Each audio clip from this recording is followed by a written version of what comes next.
Nakawala na naman ang aking labuyo. Kahit hindi na lumalayo dito mas mainam pa rin na hulihin to. Baka naman kasi kuhaan ng iba at maiulam nila.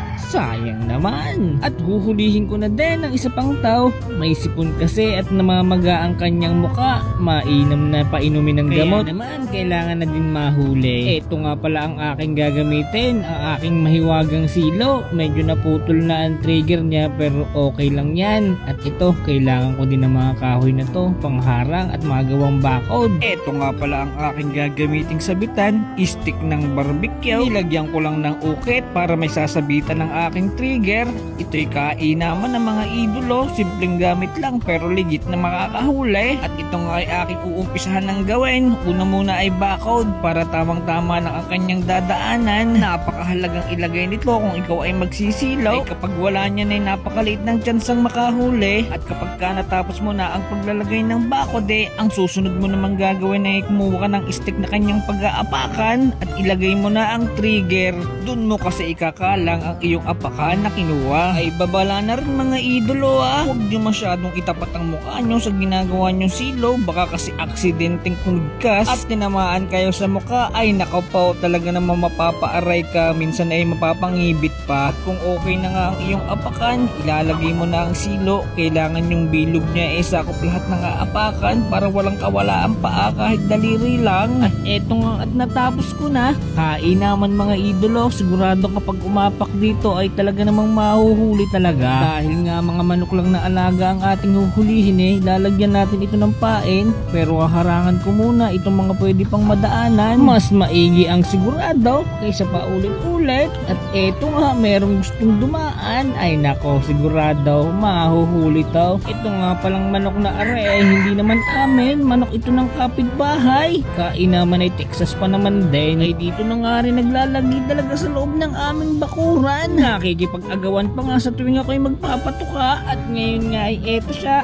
Walang kamalay-malay. Nahuli na sa silo. Ay tumingin pa sa akin. Nahuli ka na boy. Legit talaga na makakahuli ang ating silo. Ang mapaapak sa silo ni Papa Bolt. Sigurado huli. Silipin nga din daw natin kung saan siya nahuli ng sila. Pagpapasad ka, hindi mo mapuputol ang tali na yan. Ay ayun, nakita ko na kung saan nahuli.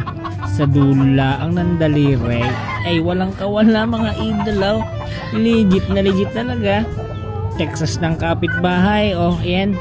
Makawala ka na ulit, mabusog ka na lang dyan. Nga pala sa aming kapitbahay na may-ari ng manok na yan. Ako po, kahit 2 kilong patuka lang po sana, pwede na. Ay siya, gawin na ulit natin ang ating silaw. Ay kitang-kita nyo naman mga idolo kung gaano ka-epektibo ang simpleng silo na to. At kung maggagawa nga din pala kayo ng silo sa loob ng gubat, paalala lang din mga idolo, huwag na wag hunin nyo, kakatamaran ng pamamandaw sa inyong mga silo. Sayang din ho kasi, lalo kung hindi may ulam. At eto na nga ulit mga idolo, dahil tapos na natin gawin ang ating mga silo. Hanapin na natin ang ating labuyaw para mahuli na agad. Hindi mo kasi pwedeng habulin lang to ng habulin, mas lalong lalabas ang kanyang pagkamailap. Dito tayo sa silo para surprise lang, hindi niya malalaman na nahuli na pala siya. At nilagyan ko na nga dito ng pamain ng aking silo para sigurado, ayun, takbo na, nilapitan na agad. Napakainam talaga mga idol. Tignan nyo mabuti kung paano mahuli to. Ay, isang mabilis lang. Pero legit yan. Huli yan. Basta umapak sa silo ni Papa Board, sigurado.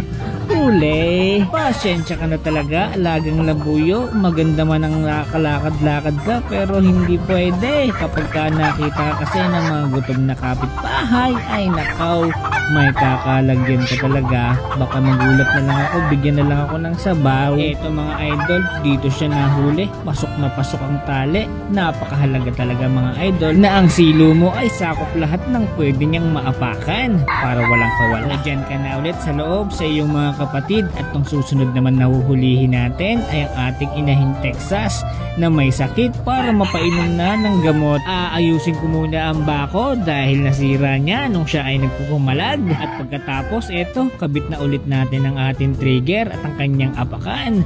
at mahuli na ang ating inahing Texas. At habang inaayos ko nga ang apakan ng aking silo at nilalagay na ang silo para sa kanyang apakan, bigla naman lumabas na naman ng manok ng kapitbahay.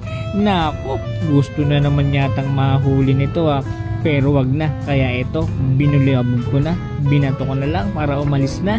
Kumuha na nga ulit ako ng pamain para mailagay na sa silo. At eto, naandyan na yung inahin. Kahit alam na natin ang mga mangyayari, gusto pa rin natin itong makita. Ayan na nga, naandyan na sa silo. Muntikan pang mahuli sa ulo mga idolo dahil po kanan po. At iyon, isang mabilis lang. Dali na mga idolo, slow mo nga daw natin.